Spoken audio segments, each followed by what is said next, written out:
Hi all. Yeah, today we are into the second session of the third week of Devops with Azure.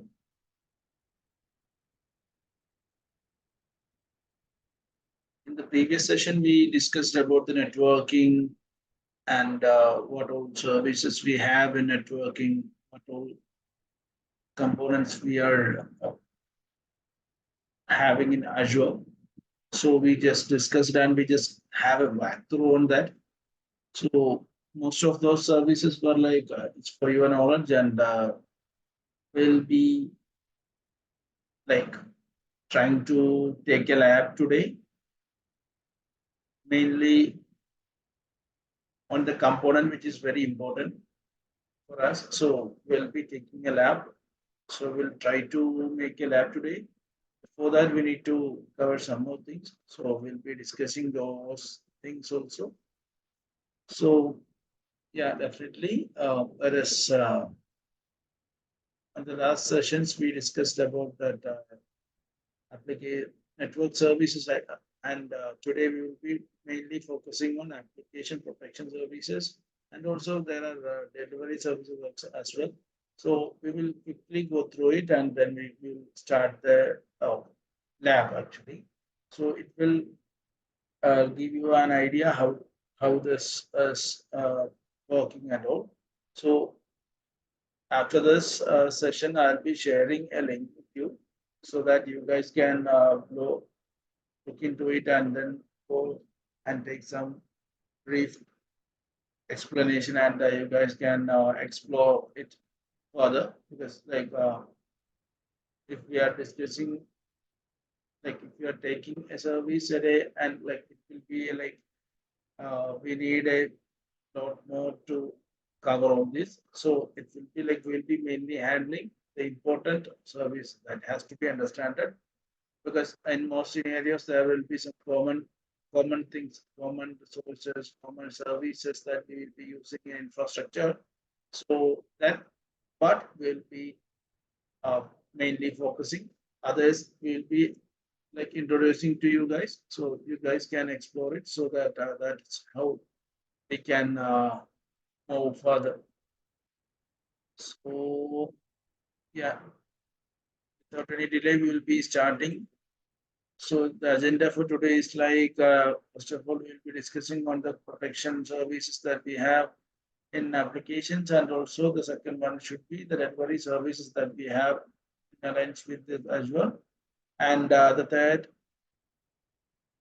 outcome should be creating a load balancer.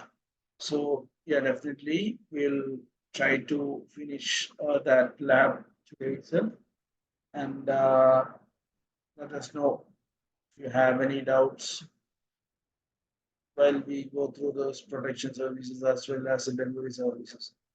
So, in the last session, we discussed about application network services, like we just got introduction into the virtual networks, virtual network manager, ExpressRoute, VPN Gateway, virtual WAN, Azure DNS, a lot of things. Azure Bastion itself can be, we also take one lab on Azure Bastion, how it is working, how it is converting from port 3389 to 4443, which is HTTPS. And also we introduced a NAT Gateway, which is like the conversion of that private IP to the public IP. So in this session, mainly we will be focusing on the application protection services.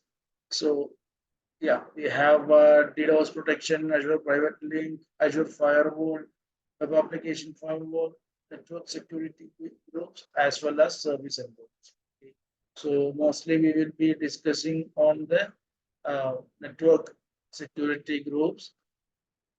That is one of the main important concept that we need to understand, even if it in terms of uh, restricting the traffic to a particular resource or something. We are mainly focusing on network security groups, which is very important.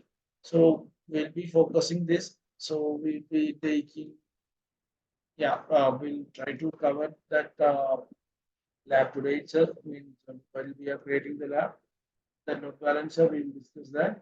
And if we are not able to discuss that today, then we will be discussing with another session as well. So yeah, these are the main six services that we can see. So yeah, I'll be deep diving into it. Okay, so mainly the services which is used for protection is something like it will mainly help us to protect our network resources, also our applications, with the help of a combination of any services or maybe any single services that we will be using. So, uh, so here we have six resources, right? Six services, right? So either we will be using a combination of six services, or maybe we'll be using any two, or either we will be using only one. So it's up to us. But like these will be the different kind of services that we will be using to protect our applications and all in network in our Azure. Okay. So that you need to understand, like what's the use of this kind of application, what this application protection service will do, and for example, what is a network security group? So it comes under protection actually. So it is to protecting some our network as well as our resources in Azure. Okay. So yeah, this is just a diagram that we have.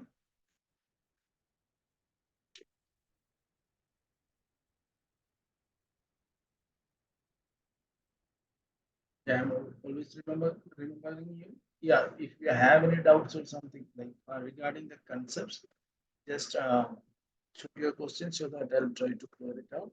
So DDoS protection is something like it is a protection as well as like it is as the name suggests, it is a protection. So it is like, yeah, there are different kinds of attacks that will come from like cyber attacks and all. There are a lot of attacks that is there in the real world. So this DDoS protection will help us to protect the attacks actually. So it is like if someone is trying to intrude to our network or our application, then this capability will help us to block it right away whenever when someone is trying to intrude into our network actually. So it comes as a protection layer. So there are two tiers actually, means two kind of variations. Tiers means two variations that we can apply in our like DDoS protection. One is like we can enable a network protection. Okay. The other is we can enable IP protection. So the first one is like we can combine this like application as well as the like network parts also, like plus which VNet also. Okay, so it will mainly depend upon the network part. It will give us a protection on the network level, and the IP is something like it is like, if for example, if we have an IP with us, then we need to protect it. Then this IP protection like service that we can use. So this will be like a pay for IP. So if we are using for a particular IP, then we need to pay, and we are like using for another IP, then we need to give an additional pay. So it is like it's the pay is something like IP model, like which means we need to pay for each IPs that we are protecting, like that. Okay. So either network protection or IP protection that we can enable using DDoS protection. So it is basically you just need to understand it is something like a protection that we can enable in Azure that will help us to get rid of the cyber attacks. Okay. So Yeah, that's the main concept for DDoS protection. And yeah, once I'm sharing those link, right, you can just explore it. So do you get the basic idea of what is DDoS protection?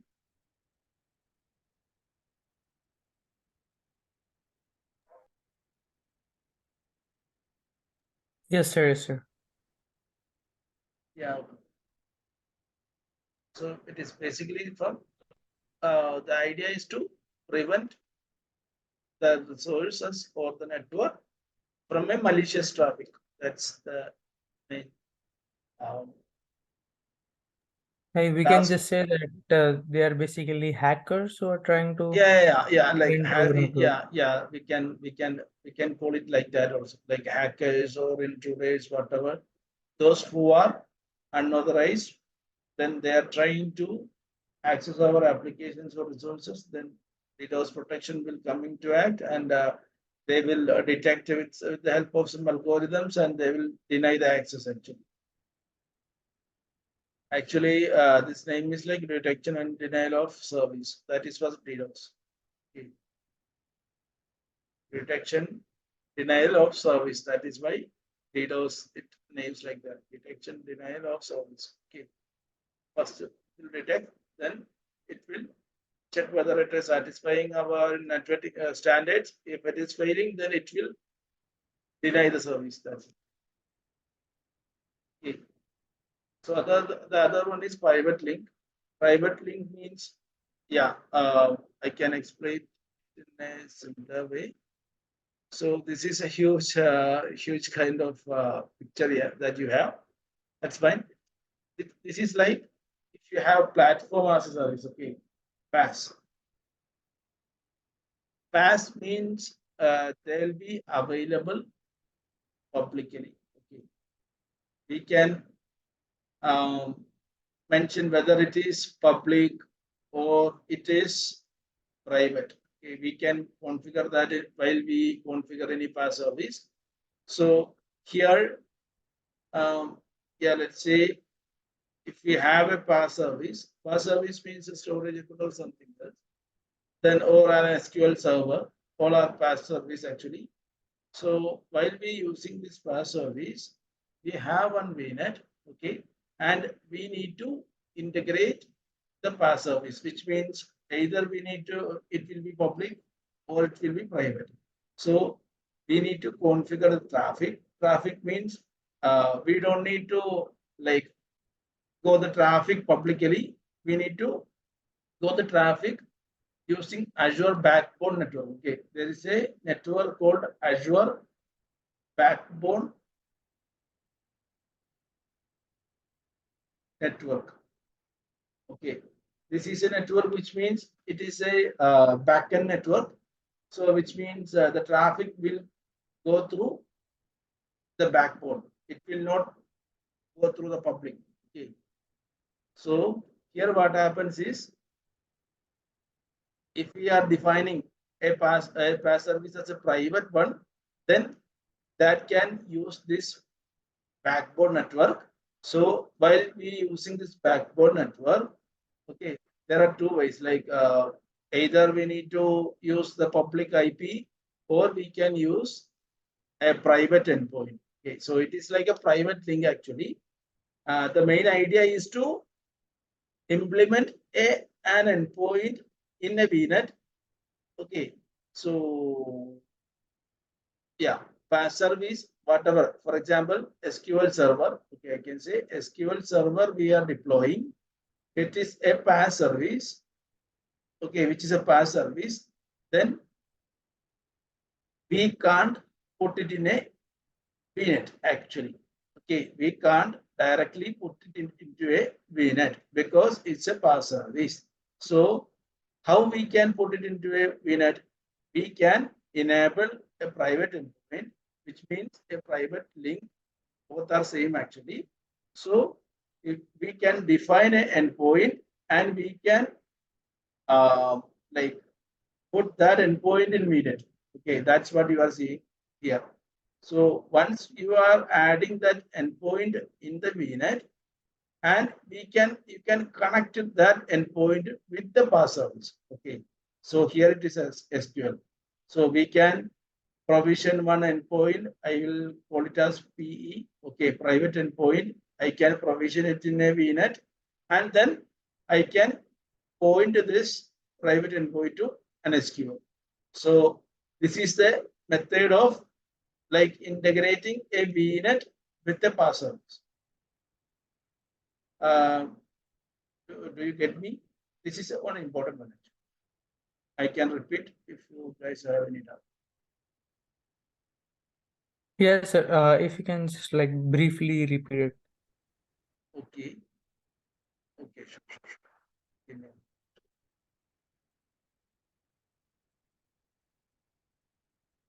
Okay. So mainly, see, we can't directly like, yeah, we created a VM, right? We created a VM, which is a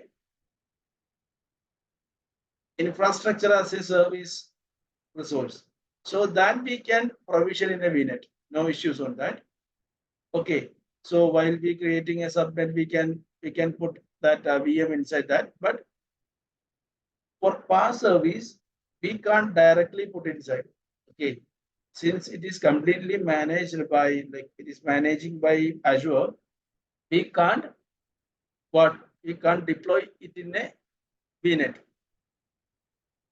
To enable the VNet integration, we will use private endpoint.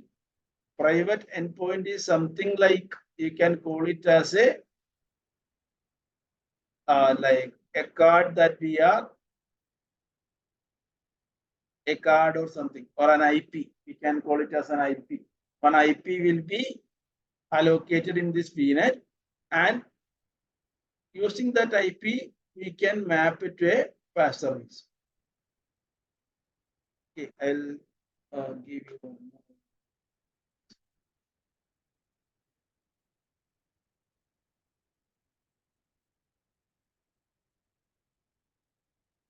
Let me know if you are getting this. Okay, if you have any doubts, because this is one important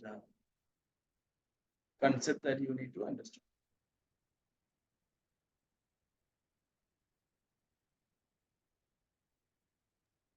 Sir, SQL in the sense like the SQL Yes, query yeah, language. SQL, yeah, SQL, yeah. Okay.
Okay.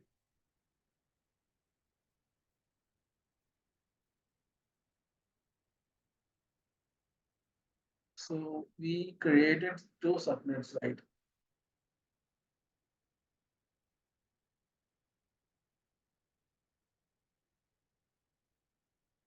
So this is management subnet.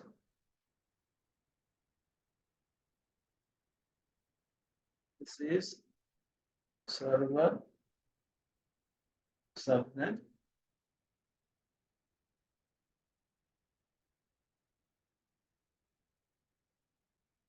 Okay, this is the VNet. Okay. So what we did, the exact how do you know what is a network card?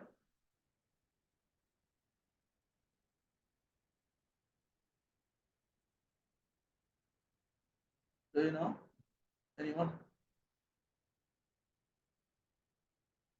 Sir, network card, you're talking about the chip kind of thing that's in the, we place it in the, I would say, laptop or, Yeah. So with like this is a card actually we used to connect that with the network actually.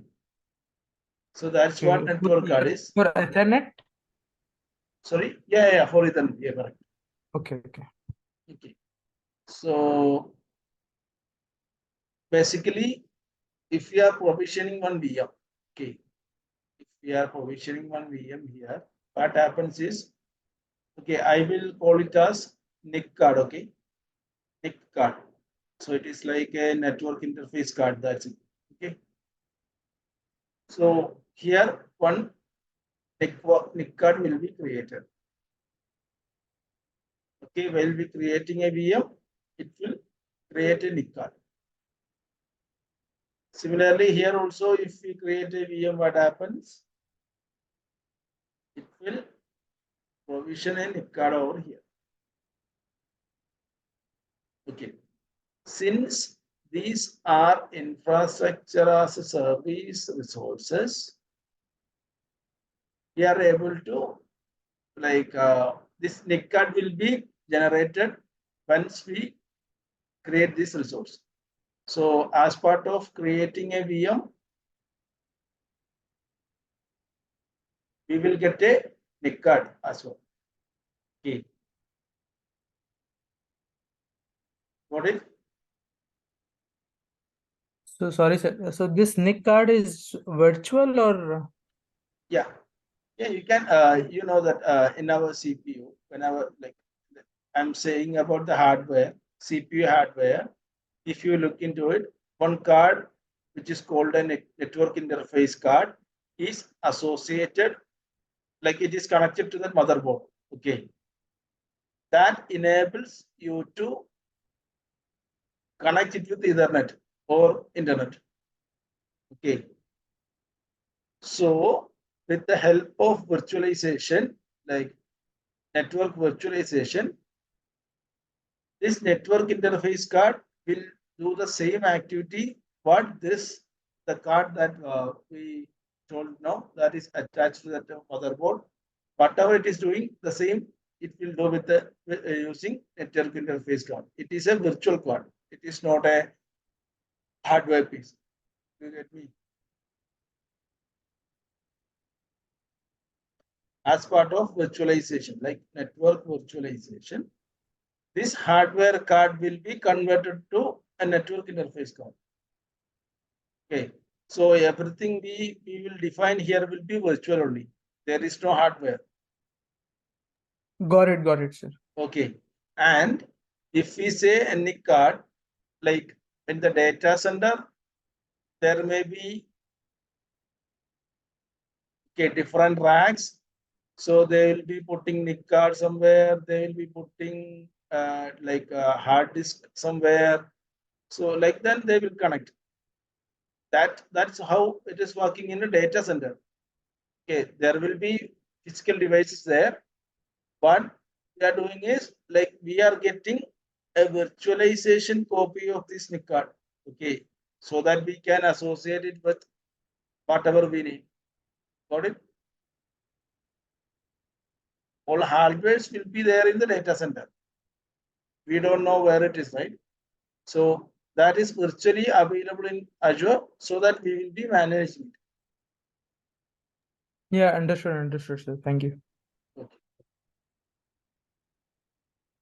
So it's like that. So but whenever we are creating a VM, we will get a NIC card by default. Okay.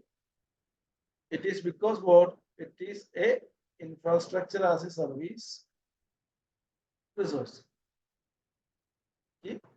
And while we creating an SQL server, okay,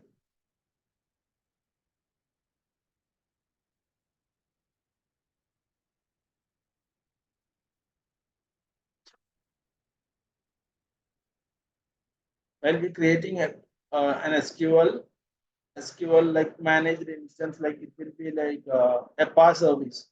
There are different ways to create SQL service. For this, we will check with a PaaS service. Okay.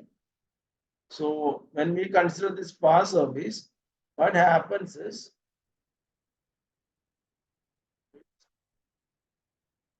okay, so it will not give us this NIC card. Okay, it will not give. So if we are planning to deploy one SQL here now, what happens is we can't put a NIC card here. Okay. So in that case, how we can provision a NIC card here? It is with the help of private endpoint. So if we create a private endpoint, we will be able to create a NIC card over here. Okay.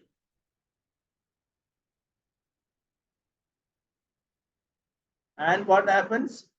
We can point this NIC card to this SQ.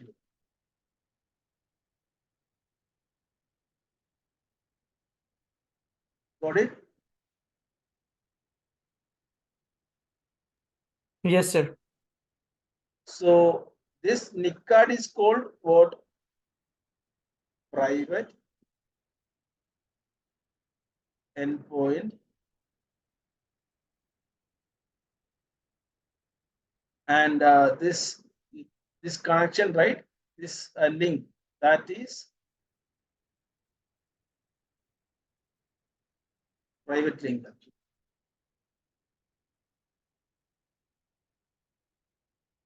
Okay. I hope you got it. Yes, sir. My bad. I also have another question. Yeah. So the VNet we create, so Okay. we have to create VNets through platforms like Azure itself, or Yeah. For in Azure we have VNets, in AWS we have VPC. So, but okay, yes.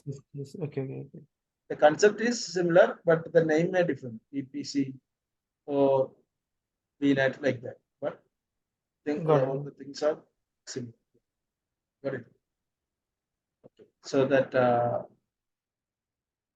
NIC card that we are getting as part of provision PaaS services are called private endpoint, and the link that we are using, like we are pointing this NIC card to a PaaS service, that is what is called private link.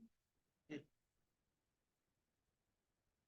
So just understand this, and also watch this recorded video after this session also, so that you will get that much clarity on it. Okay.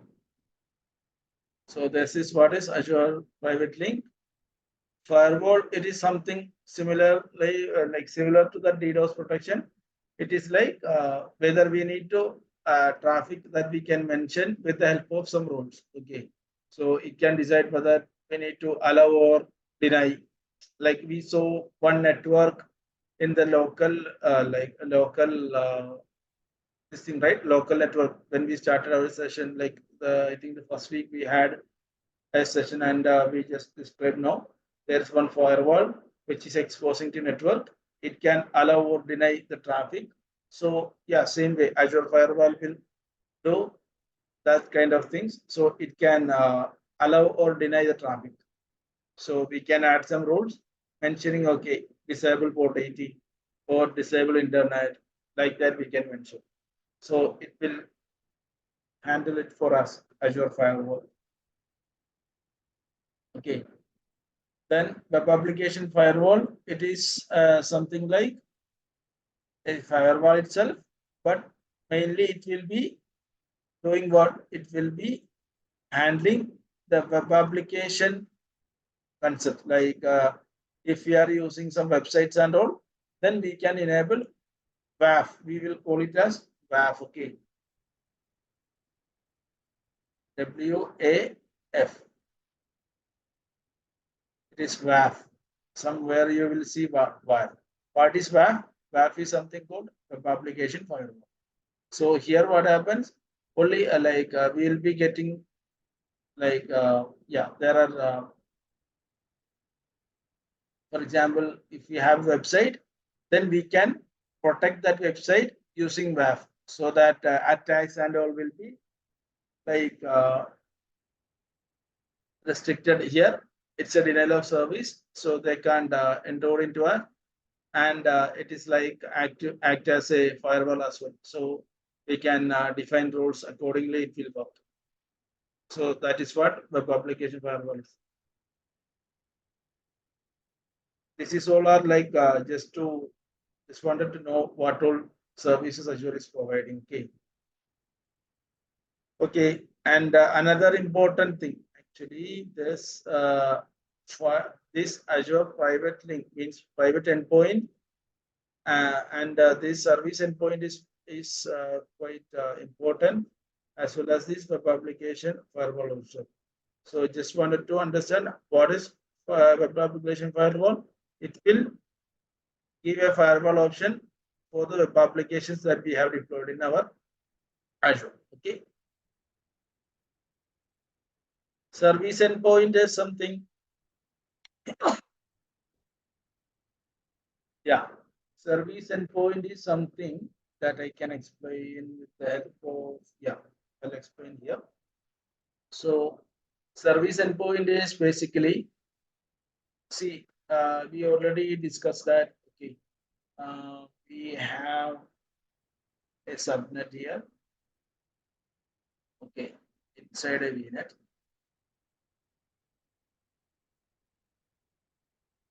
Here, this is a VNet, and this is a subnet. Okay. So here, storage account is one a PaaS service. Okay. So I am using storage account. I need to create a storage account. Since it is a platform as service, I can't put it inside, right? So in private endpoint, what we did, we provide a NIC card here, right? So it will be act as a private endpoint, and we will use private link to connect the storage. Service endpoint, what will do is, it will if we are creating a service endpoint, it will still use the public IP. Okay, it will still use the public IP of the storage account. And if we are enabling, for example, here we have a service endpoint, what happens is it will open a window to the type of this resource. Like here we have storage account, right? So all the storage account, if here we have one storage account, if I have another storage account, okay, all those storage accounts can be connected from this VNet. In private endpoint, only that, like if we have a storage account called storage account 1, then we will be able to connect only storage account 1 only. But here, if we have storage account 1, storage 2, and storage N, we can able to connect to all this storage accounts. But they will not have any word private endpoint NIC card. Yeah, it's okay. It will use the existing IP that we have. The traffic will be going publicly.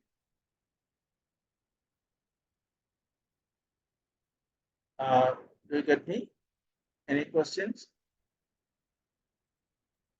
Yes, sir. No question. Thank you. Got it right? Yes, yes. Either did you get it? Yes, sir. So I got a question. Yeah. So those are all, I mean, whatever like we are seeing like service endpoints and different application protections. So Okay. among all, like, is there any particular like service we are using while protecting application, or are we going to use all of them? Yeah, on-grid. that's what I said. No, we have different resources. For example, in terms of application protection, yeah, this is one way to protect an application, like or a service. Okay, web application firewall is one of the service. So here for web application firewall, we will use app gateway, application gateway. Okay, application gateway. Okay. Here it is Azure firewall itself. Okay, you don't need to think about any other resource. Here it will be private link. The name it will be same, like private link and private endpoint. The name will be same. See, you can see, right? Private endpoint. Yes. Yeah, DDoS protection. It is that we can enable either with the firewall or the application gateway. We can enable it. It's a service actually. Okay, so either we will be following one or we can use combination. That's up to that organization actually, how they are approaching that that kind of requirement. Okay, yeah, obviously we will be working on a hub and spoke network as well, so that we'll be like you guys will get more idea when you do those hands-on. Okay. So But just to the understand. purpose would be same, right? But the purpose would be same, like for protecting the application. Yeah, mainly, yeah. Okay. Yeah, because why we are using service endpoint? Because we don't need to expose it to the public, but we need to connect with the network. So that's why we are using. Also, if we are using private endpoint as well, the same. In private endpoint, it will use private IP. Okay, not public IP. But in service endpoint, it will use public IP. That's totally different. Even if it is using public IP, that the network that they will use is Azure backbone network.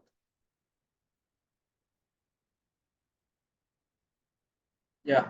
Do you have any queries? No, sir, no. Thank you.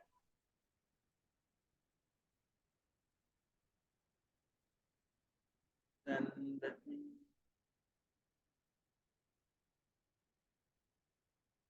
Yeah. So that's it from that application protection services. So service endpoints, web application firewall, Azure firewall, Azure private link, DDoS protection. Okay. So mostly all are into protecting the application. So either we will have a service, or like we can enable some service inside the resource that we have.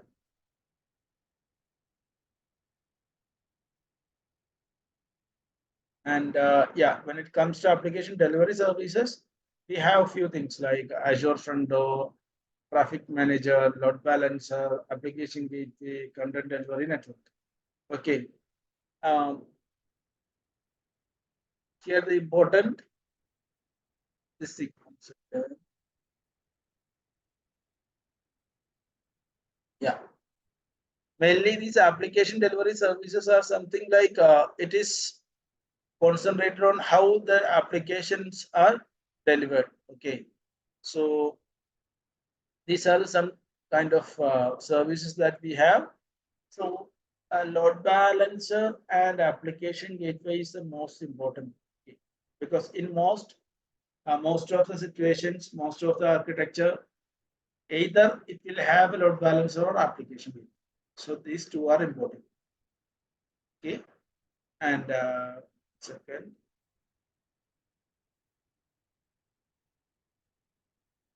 Yeah, here in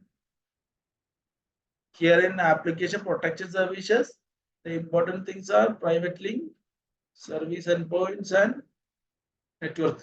These three. These three are the main components that we will be using. Okay, in a normal infrastructure. Like combination of these three or like that we will be using. Okay. So make sure that you have like you know what is the difference between private endpoint and secure endpoint.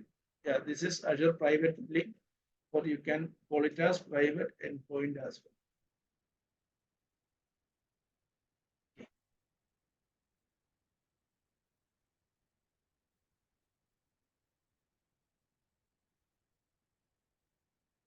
Okay, so these two, and yeah, I'll explain what all other things are just for your knowledge. Azure Front Door is something like it is to manage and monitor a global routing. Okay, so Azure Front Door is something that we need in terms of global routing, because we may have like US, okay, Europe, Asia. Okay, we have different regions, so there are like the resources will be segregated, or will be putting like creating resources in different regions. So in that times, for example, one application is there in US, UK, another application we have in Europe, another application we have in Asia. Okay, so these three applications are segregated, or what, deployed in different regions. And if someone from Europe is accessing US, there may be some latency, there may be some delay because of the like traffic is going, fetching and return back. So a lot of geographical area that they need to cover, right? So at that time, there may be some latency. Latency means it will take some time to go and take it and give it back to us. So that is what called a latency.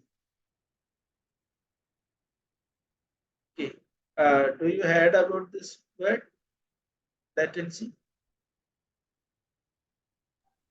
Yes, sir, I heard. Yeah, okay. So there will be latency. So to avoid that, we will bring one component called front door. Okay, it can distribute, like it can easily see here. Global network is there, Azure region, it is integrating, right? So it will allow us to easily provide those like performance of that application. That's what Azure Front Door is doing. So it is like a like it will help us to highly available, like the application will be highly available with the help of front door. We can transform our multi-region. This is like multi-region, right? Multi-region applications into a high available one, which will be providing high performance as well. So we can provide it to, like even we can provide this to Africa or another, like yeah, like UAE, like another geographical area also. So this front door will help us to integrate that. We can deliver application to all the regions, across the regions with the help of front. Okay. And this is traffic manager, which means, yeah, this is another global utility that we can use. So it is mainly to manage the load. Okay. So it will, like, see, one query is coming, then it will check from where it is getting. So we can loop in what all services that we have. If like primary priority one is not like it is degraded, then it will go into the other. So it is like a load balancing kind of thing. Whatever it is available, it will, like the traffic will go there. So that is what traffic manager. As the word suggests, it is managing the traffic. It will distribute the traffic across the servers that is added as their backend. And if one of the backend is failed or it is degraded, then it will supply to the others which are available in their backend. Okay, so it's a solution for a content and like it's a application delivery service. And this is load balancer. As I said, it is important. So it can, what is a load balancer? Basically, there will be a different like 3 or 4 different multiple servers will be sitting back in the backend. So the application, this load balancer will distribute the traffic in between these. So if they are getting 3 requests, it can like distribute 1 each as per the algorithm they are taking. Okay, and there are 2 type of load balancers, public and internal, or external or internal you can call. Public is like it will have access to internet, but in private it will be completely inside a VNet. It will not expose to internet. Okay, so 2 kind of load balancers are there. The idea or the duty of the load balancer is to distribute the traffic across the backends that they are available. And there is a relation between load balancer and traffic manager. Traffic manager is like it is globally available. GA, we will call it as GA, which means globally available. So it will load balance what? It will definitely load balance resources in multiple regions. But this load balance is a region specific, which means it can load balance resources in same region. Okay. Any questions?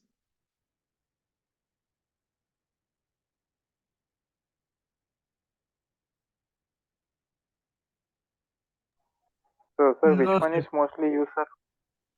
Sorry? I mean, which of them is mostly used? Yeah, that's what the load balancer is the mostly used one. Okay. Because Okay. like for example, yeah, if we have a office in New York, mostly the users and all will be in New York itself, right?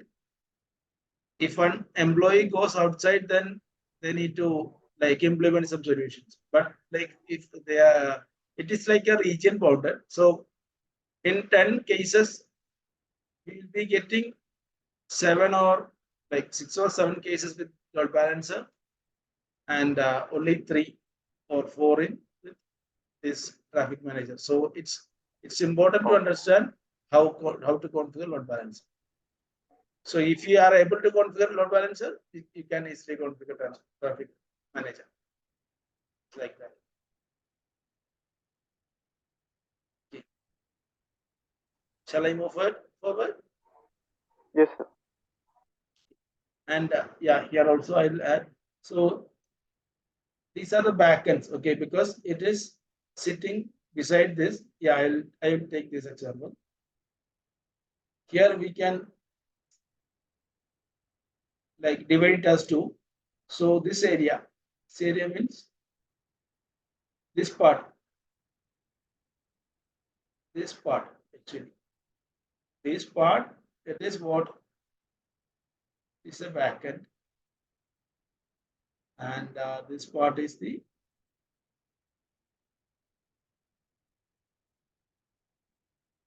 front end. Okay, if we are considering this load balancer, if we are considering this balancer, this load balancer, this is the backend. Backend means the service that is available to serve according to the request that we are getting from load balancer, and this is the front end, which is internet here. Okay, so 2 components will be there, front end and back end.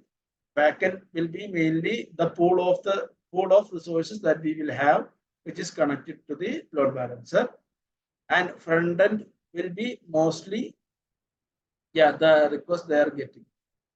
So either there will be internet. If it is internet, then that will be called public load balancer. If it is some internal resource or something, then that will be an internal load balancer. Okay. All good?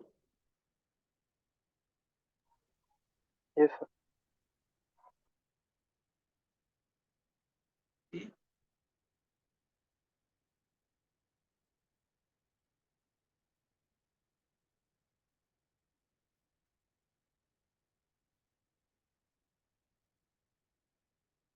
Okay, this is application gateway. Yeah, and I here. Okay, this is L4. Actually, it is working in layer 4.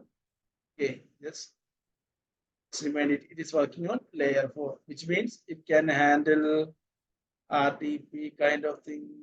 Like it can mainly work on the layer 4. Okay. And this application gateway is a similar kind of load balancer which works on L7, layer 7. Okay.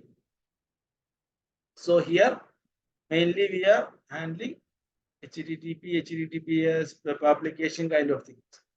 We already said web application firewall, right? That we can enable with the help of application gateway. So there are things that we need to configure. So we will configure application gateway in a different session because it needs like it requires more time because that application gateway itself, while we creating it, it will take 15 to 20 minutes to provision itself.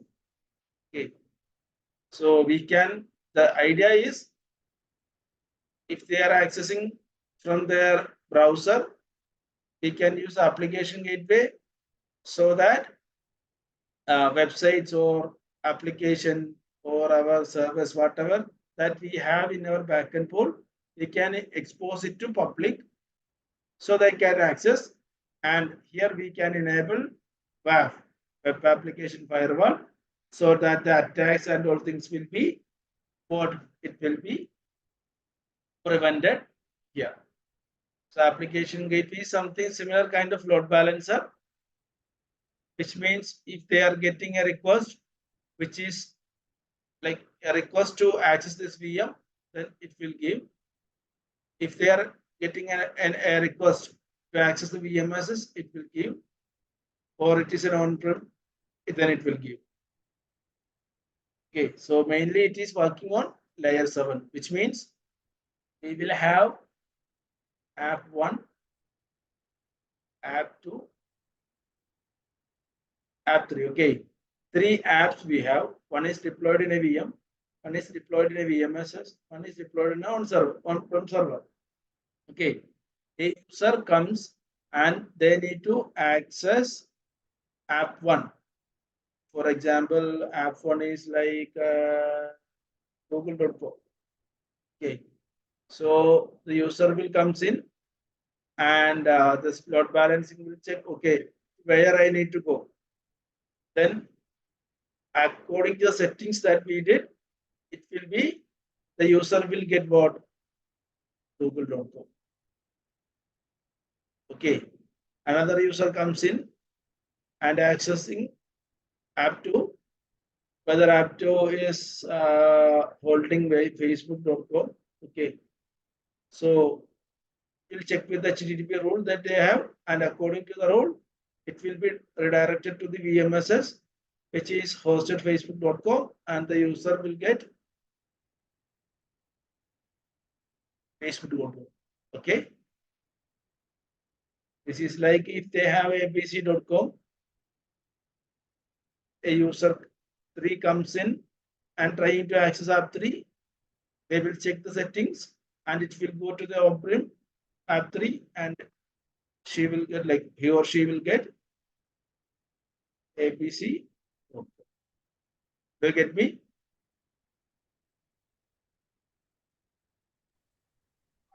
Yes, sir. But what's the difference, sir, between a load balancer and an application? Yeah. So here we are using a browser, which means facebook.com, abc.com, google.com. Okay, we are using this. And load balances, we are only managing traffic, which means from here to there, like what we need to do, or like only like segregating, diverting the traffic only. We are not like giving any .com, HTTP or HTTPS. Okay. So Which that means means like load balancer has the latency then. no, latency will be similar, but like it is in the same region now. So that is fine. But here what is happening is, see, port 80 or sorry, port 443 or 3389 kind of things. These ports can be not balanced here, but in application gateway, we are mainly what doing the application kind of websites and all are not balanced. If they are getting a request for app one, then provide it like that. Yeah, you will get an idea once you configure it by hand. So, Okay. okay. And any questions? Bilal, do you have any queries? Just because a lot of No, sir, concerns no, are sir. there. I'm good. I kind of understand. Hmm.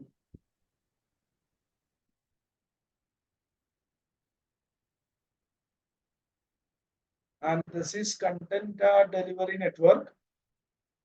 Other one, delivery network is something similar. Similar means, yeah, it is mainly a global solution. Okay, it's a global solution, globally available. So mainly the idea is, yeah, if Alice is trying to access one of the application, what happens is it will identify where Alice is located. Okay, if she is from New York, then this content network will provide the nearest solution. Means if we have an instance available in New York itself, it will that we will give to Alice. Okay, so it will check the point of presence. And the other users, for example, they are taking it from Asia. Okay, then this network will provide the response from Asia.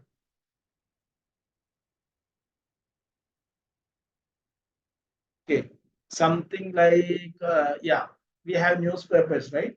So newspapers, there are different editions, right? According to regions, they have different regions, right? So if someone who is coming from, for example, like yeah, New York or New Jersey or somewhere else, they will be providing the newspapers according to that geographical area, right? So some distribution area and all, right?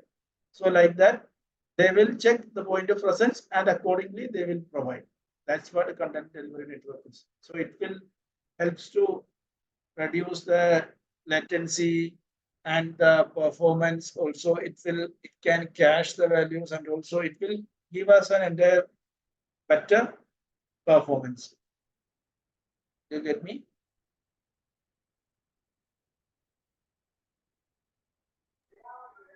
Yes, sir. Good. Yeah, it is basically a like a caching kind of thing. So it will give according to the point of presence. So yeah, I'm saying yeah, it's important to remember application gateway and load balancer. Both are very important. Others should be fine. Like if even if you don't know, that's also fine. But load balancer and application gateway is important. Okay. So make sure that you have enough. For that, I just also have do some research and come with some questions. We can sort it out. Also try to do hands-on. Otherwise, like you guys will struggle, will not be able to understand what it is. So you need to do it by hands-on. Okay. Yes, sir, definitely. And yeah, next the lab actually creating load balancer. So before that, do you get the chance to work on that diagram that I have shared in the chat? You tried? No, sir, like I said, I'll be starting from tomorrow from 9th May itself because I was facing like an internet problem, right? Like I Okay, told you before. So okay, probably from tomorrow, definitely, you know. okay. And what about you, Abdullah? Did you try?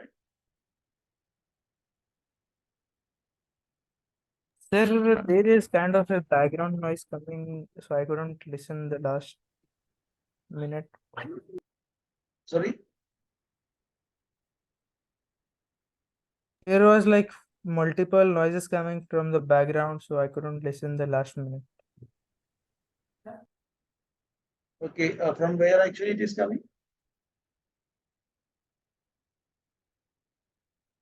Sorry, sir. Yeah, from where, from my end you are getting noises or I don't know, maybe Sufyan or your side, but there was like some disturbance kind of thing, so I couldn't listen. Like, just the last minute when we started okay, this. okay. Sufyan, are you able to hear me? Is there any noise? No, no, sir. I mean, your voice is clear. I guess it was from my end. Okay, but I am not able to hear any noises. That's why. Okay. So it might be from Abdullah's side then. Hmm. Okay. So yeah, till here that's good, right? Good to go, right? Abdullah, you are fine? Yes, sir. Yes, sir. Okay. Okay. So here we'll be creating a load balancer. So the idea is to create two servers. We will create two servers. Yeah, same way we'll be till here we have, right? They are providing subscription and resource group. So we don't need to take care till here. We will create a virtual network. We will create yeah, here either two subnet or one subnet, because here we are not using this management subnet. So we can create it or not, no issues. So we'll be creating the subnet and we are provisioning two servers here. Okay. And we will configure a load balancer. So what happens is this is a public load balancer. So it will have a public like IP or something that we will be able to access, and this service will be connected to this load balancer as backend. Okay, so we will be able to see this whatever the service that we are getting. Okay. Any question? Any doubts on this image? No, sir. No, So, sir. sir, No, sir. does that green symbol represent load balancer? Is Yeah, there a yeah. This load balancer symbol? yeah, this is load balancer. Yeah, this is Oh, load okay. balancer. Yeah, if you see this image, you can call it as a load balancer. Okay, sir. Okay. In Azure, yeah, you have this. Okay, so let me start then.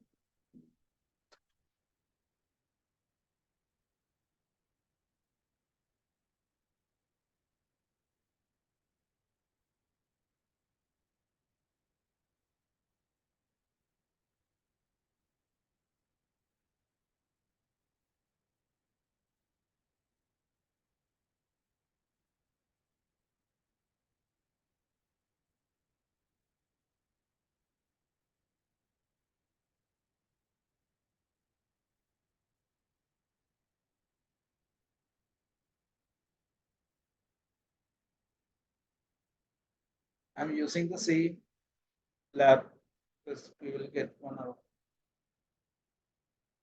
So the VM creation is VNets all that I will do a little bit faster. Okay, I'll go detail while I configure load balancer. Okay.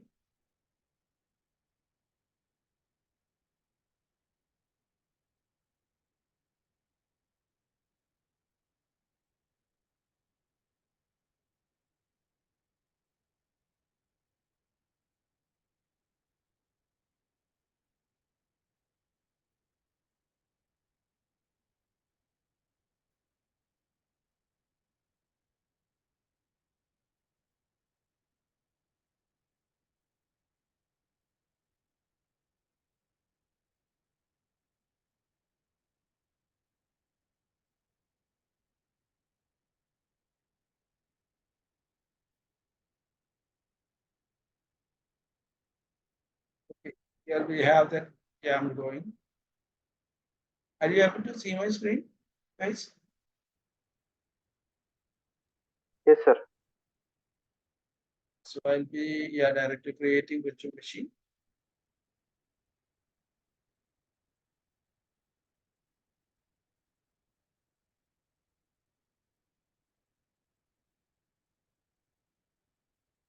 So and I'll be promoting that servers to a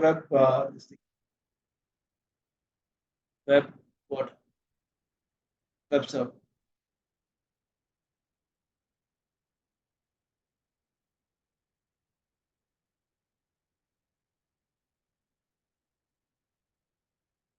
So VM server 01, VM server 02.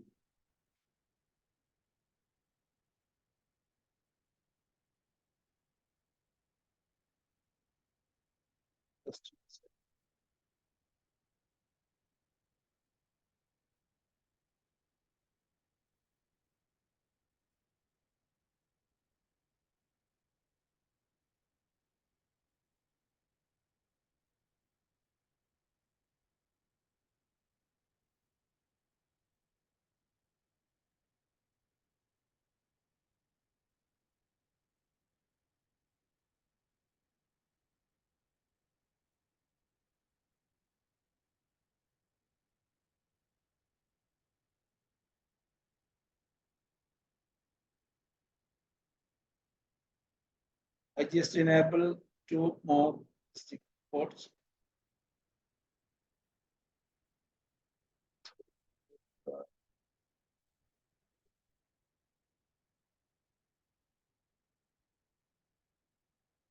Yeah, I will be taking it by default to avoid uh,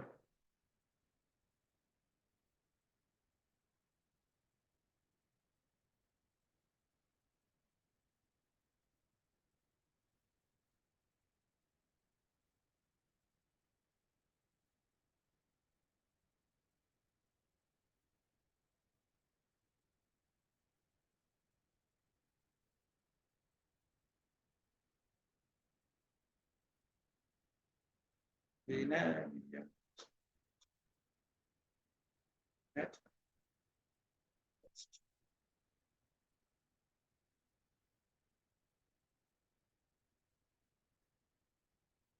192.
One hour.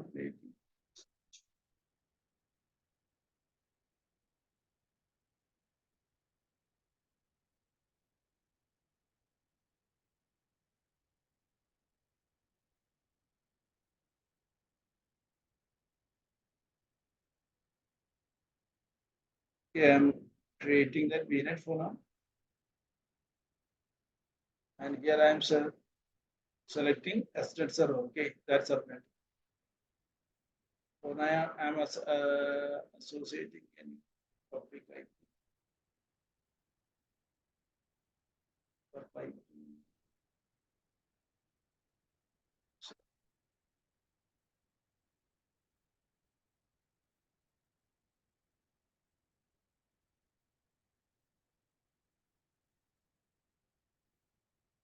Next stage.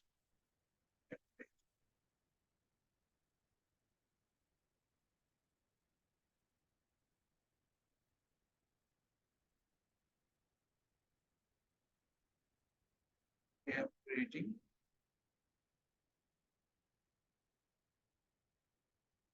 Similar way, I'm creating another another virtual machine, server 2.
I'm selecting the existing network and the same net server itself.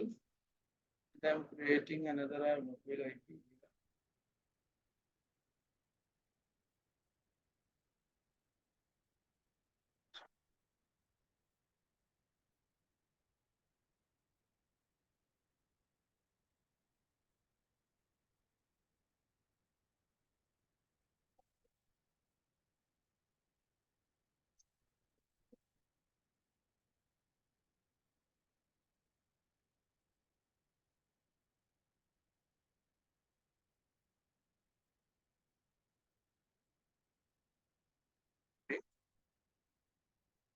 Okay, this is created.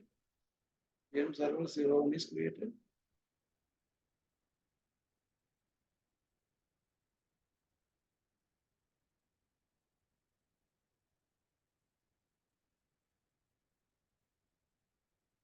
Okay, I'm creating another virtual machine.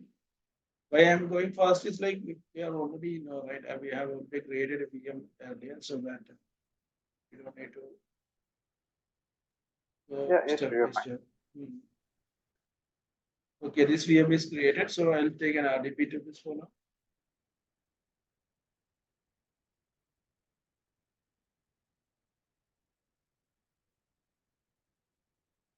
Okay.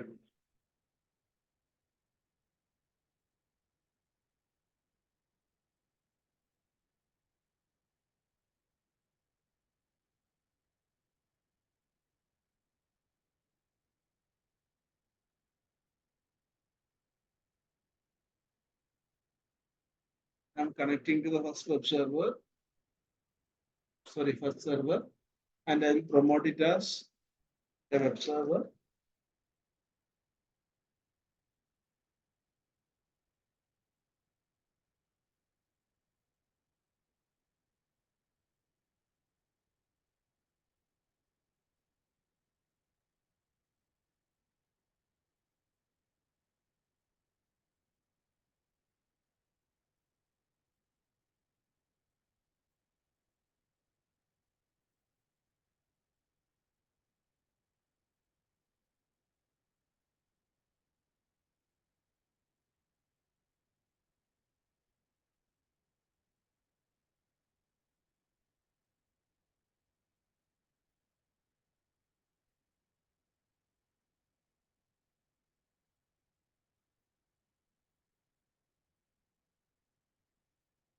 Wait for turn on.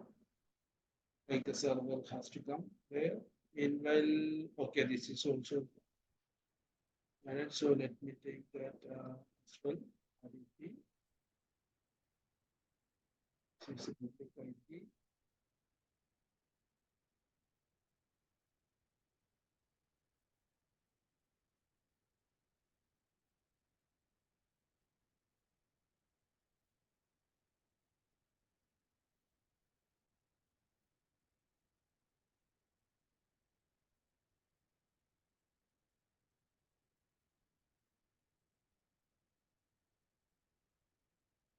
It is available. So we need to go to manage, add roles and features. Okay, it's continue. Should be available.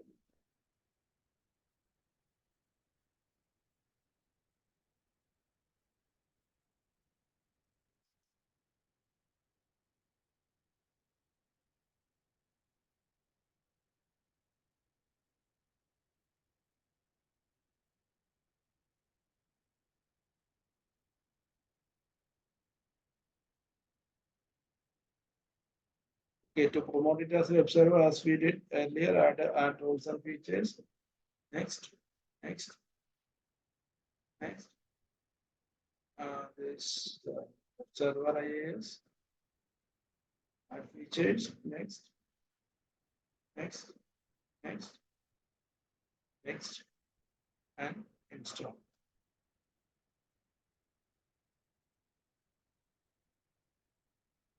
So now that this will be converted as a web server. Meanwhile, I'll take this. Let's wait for some time. Yeah, meanwhile it is going up. We'll do one thing. We'll create a load balancer. Okay. So for that we need to create load balancer. While creating load balancer, we will be selecting that resource group. Here we will be load balancer LB hyphen servers public. That's the name that for now. And we will take it as a standard one. And we will use it as a public one. Okay. So yeah, here we have two questions, tier, regional or global. If we go to global, it is like can be globally available. So we will not go for that now. We'll be go for regional for now. So only these much things we need to configure, like it is standard, public one, and regional. Also we provide the name. Okay. Nothing that we need to worry, like simple things.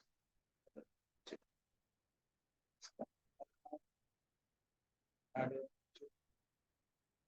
yeah, I'm also promoting this to web server.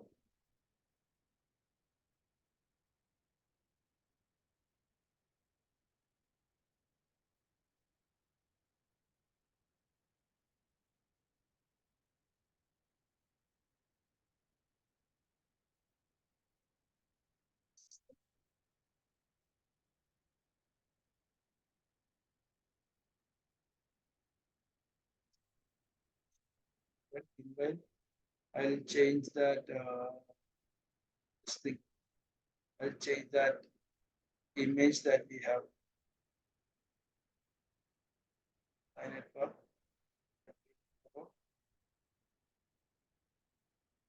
Okay, this is the image that we have now. So I will add something for server.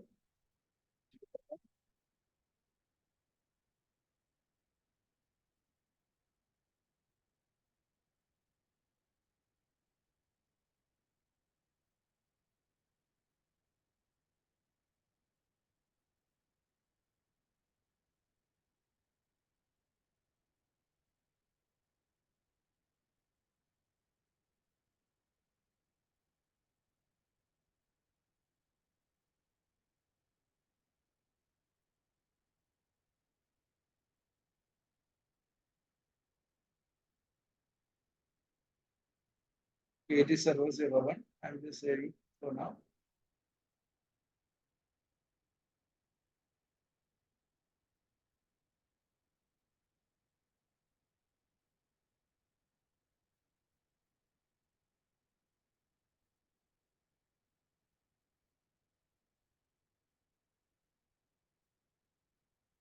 I have the other VM available here. Okay, that's also completed. Let me change that image in the second server as well. Let's see inetpub www.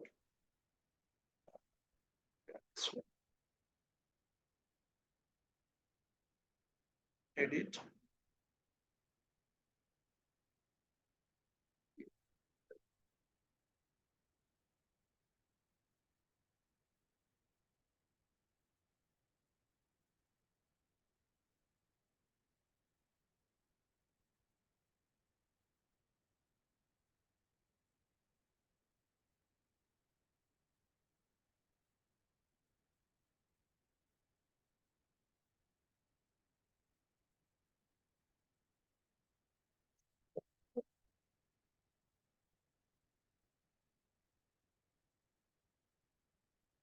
Okay, I'm just saving it.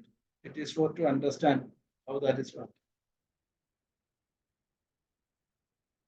That's it.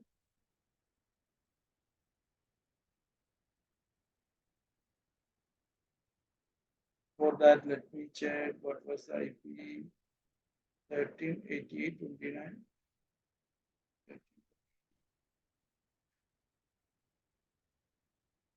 What I did.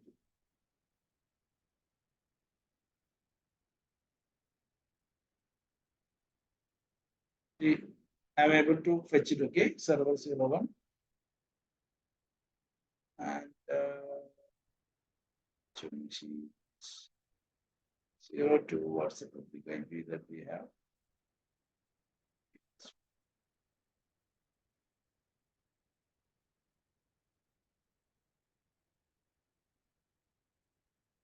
Okay. So here we are getting two different servers. Okay.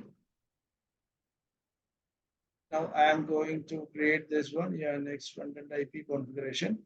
Okay, this is the front-end IP, which means we need to add an IP, okay, to access this load balancer. So I will create one front-end IP, okay, public IP load balancer, IPv4 IP address. I have two IP address. So I'll do one thing. I need to create a new for load balancer. Okay. So pub IP, public IP, LP, I'll put servers. Okay, this is the name I am putting. Okay, I need to create a public IP because I need to assign one public IP to this load balancer. So let me save it. Do we have any gateway load balancer? No. We can't save. So it is saved public IP LP. Okay, this is the front-end IP. So this using this IP, we will be accessing load balancer. Okay. Now add backend port. Here we are providing backends. Which all backends we need to add? Okay, currently we have two servers, right? Let me know if you are not following. Okay, any questions or something? Let me know.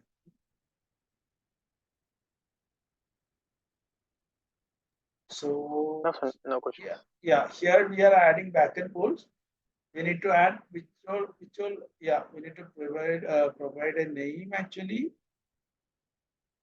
So backend pool name, yeah, backend, yeah, backend pool. I'll mention like this backend pool. Test. I'll put like this, and I am selecting a virtual network. Okay, so either I can go with the IP address or NICA, means that network identity card. So if I click, yeah, I am able to get both the VMs. So I will add. So here I am able to see, okay, two VMs that we have. Okay. Then save. So my two VM test 01, 02 is here in the backend. Next role I need to configure. Okay. Role means what I need to do. Okay. So I'll mention this is app role 1, IP4 front-end IP address, the public IP that we are creating, backend pool test. This is the backend pool test. This is the name that we given for backend pool. Okay. This is TCP. There are two kind of protocols. Okay. TCP and UDP. Normally we will be using TCP. You don't need to care about UDP for now. So port, which port I am accessing? Currently it is port 80 because that is the basic HTTP port. Okay. See here, we are using HTTP port. And if it is HTTPS, which is secured, then we will get HTTPS. For example, yeah, see, here you can see HTTPS, right? This is HTTPS, which means it is 443 port. Okay. But here you are not able to see that, which means it is HTTP only. Okay. And here we will be putting 80 and the backend port itself, it is giving 80. We don't need to, yeah, we can provide probe. Probe is something like they will check that backend is available or not. Okay, that's what probe. It will regularly check. How it will check? It will check the port 80 is listening. Port 80 is active. Interval 5 seconds. In each 5 seconds, it will check whether that port 80 is working. So that's how this probe is working. Probe is something like it is checking regularly. Okay, a threshold kind of thing. A regular checker, like we can call it as like, yeah, it will be checking regularly whether that server is available. Session timeout. Okay, nothing else we need to call for. Okay, so Okay. we need to supply a name. We need to give the public IP of the load balancer. Then we will mention which backend port we are selecting. Currently, we have one backend port which have two servers, and the port is port 80, and the backend port is also port 80. Okay, save. Okay, here we don't have NAT rule. What is NAT? NAT is something like we need to forward the incoming traffic. Here we don't need to do that for now. Then outbound rule. Yeah, here we need to give an rule, which is okay, rule outbound. Okay, IPv4 front-end IP. Yeah, front-end IP this one. Protocol all enable yeah, backend port.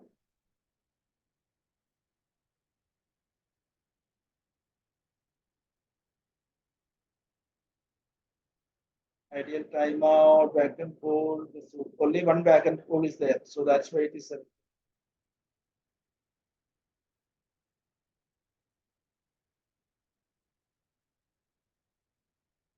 Okay.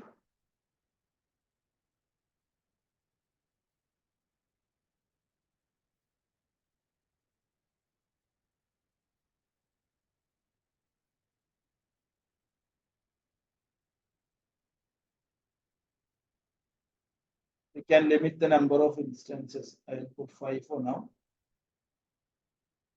Okay. Add.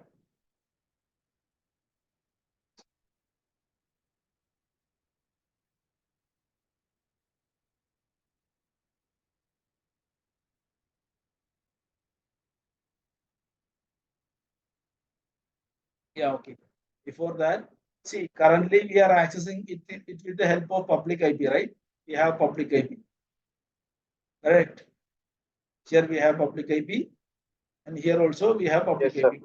Yeah, okay. So what I'm doing is I will remove this public IP. Okay. I'm going to remove the associate. Yes, I'm associating this public IP.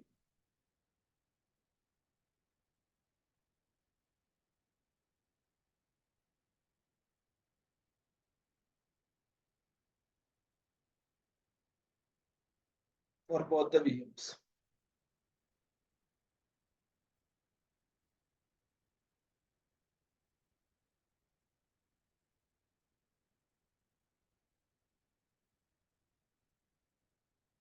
associate. Yes.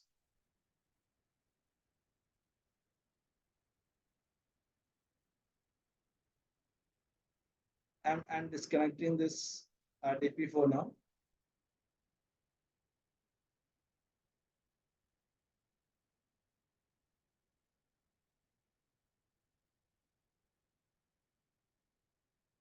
Okay, one network interface, sorry, one public IP disconnected, other, okay, both are disconnected. Okay, so for example, if I try this, here also, if I try this is loading and it will give us error because I deassociated IPs. Okay, I removed that IPs from both the servers, so I will not be able to access these servers. Okay, and here, yeah, I will add an outbound rule.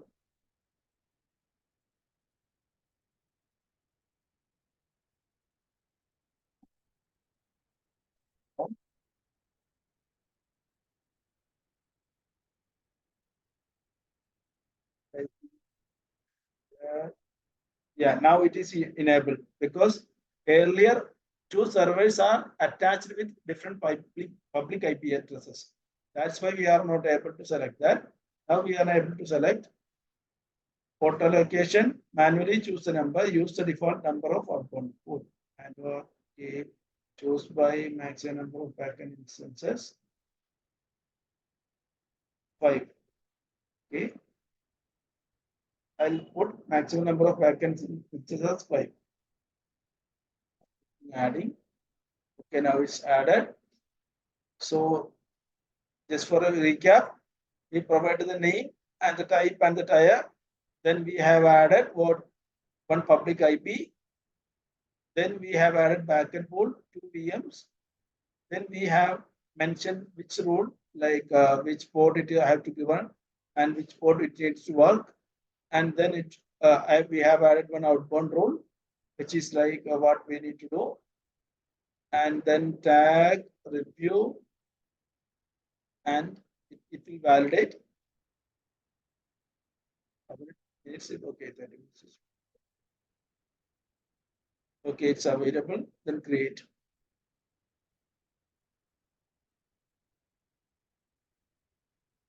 So it will create a load balancer. And we'll see what is the help of that.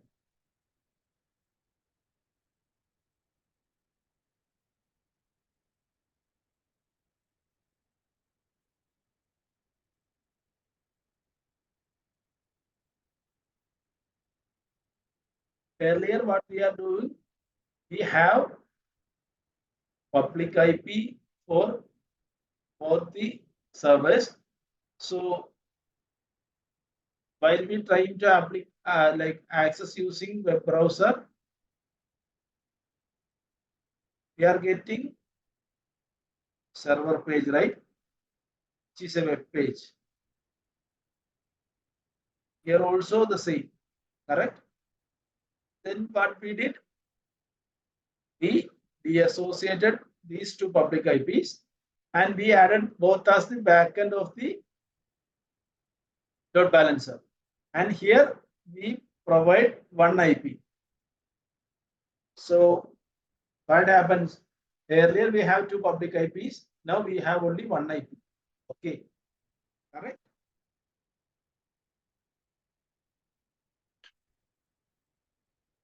They got it? Yeah.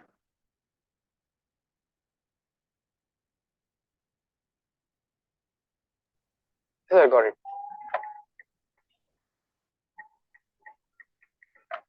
So it's creating. Okay, go to resource. So it's created.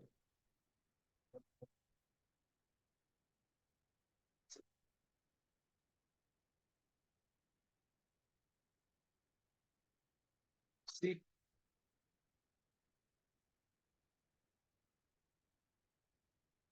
okay.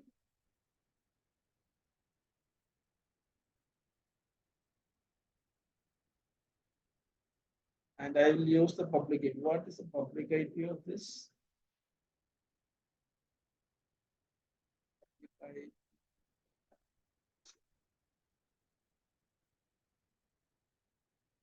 Okay, this is the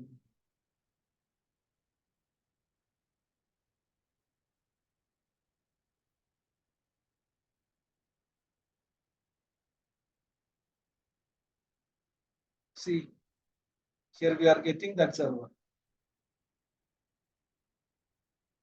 Got it? This is a new Yeah. IP, so it will not give direct access to the server. That's an advantage, right? If we have this IP address, we will be able to take RDP, or we can, like, if the attackers can attack or something, right? Here, what is happening? Okay. A different IP is giving, and we are able to access the server, correct?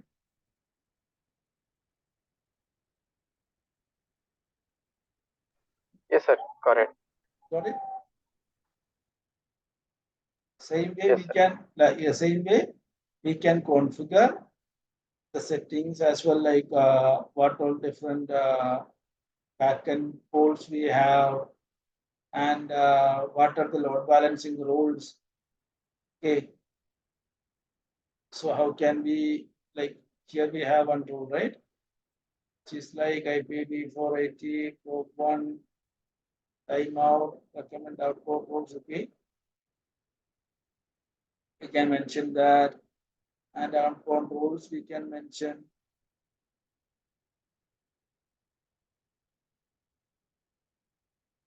like this. We can mention also, we'll be able to access that server with the help of what? That IP address. IP address of that public load balancer. So which means here we are using load balancer to distribute the traffic. We can also think about, we can add different backends. Means, for example, we have two servers which is deploying same application, okay?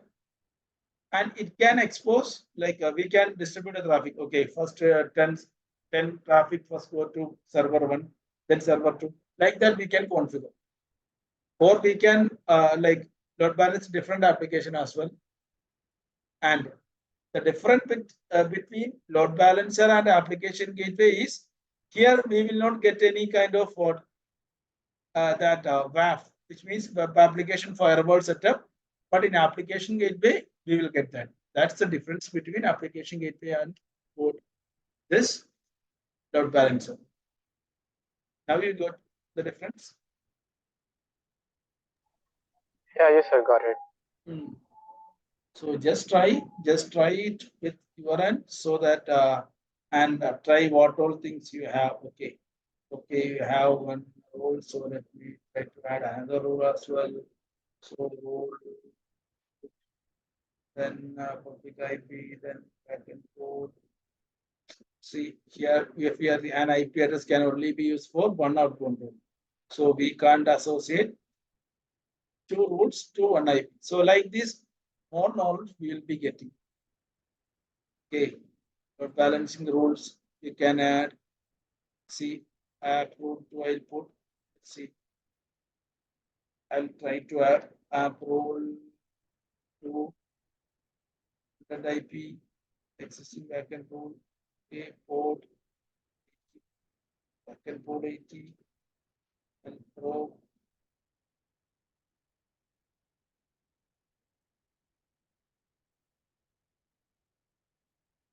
Save. See the front end about combination ended matches another role. So we have already another role in place. So we don't need to do that.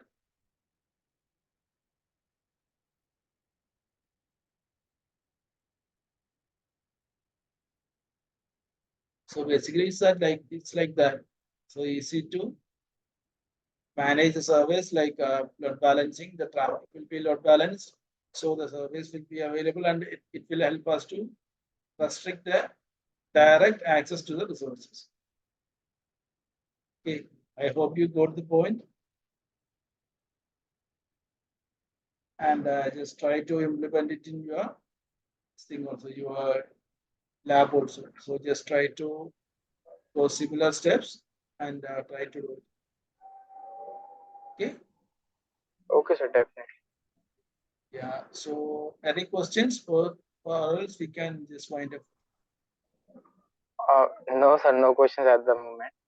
We'll definitely try to do some hands-on, and Yeah. let's see. Like, if I get any, then for surely, like in next session, I'll definitely add it. Yeah, you can put it in the group so that we will be happy to support on that. Okay, just right. Now, like you are getting what we are covering, right? Yes, sir. So far, Yeah. like we have learned like how to create the load balancers now. So It's better. And definitely, if you are able to do it by hands-on, then you will get more, and you will be able to explore what all things we have like in extra. So yes, sir. just try to explore it. Okay. Okay, then Okay. we'll wind up for Okay. today.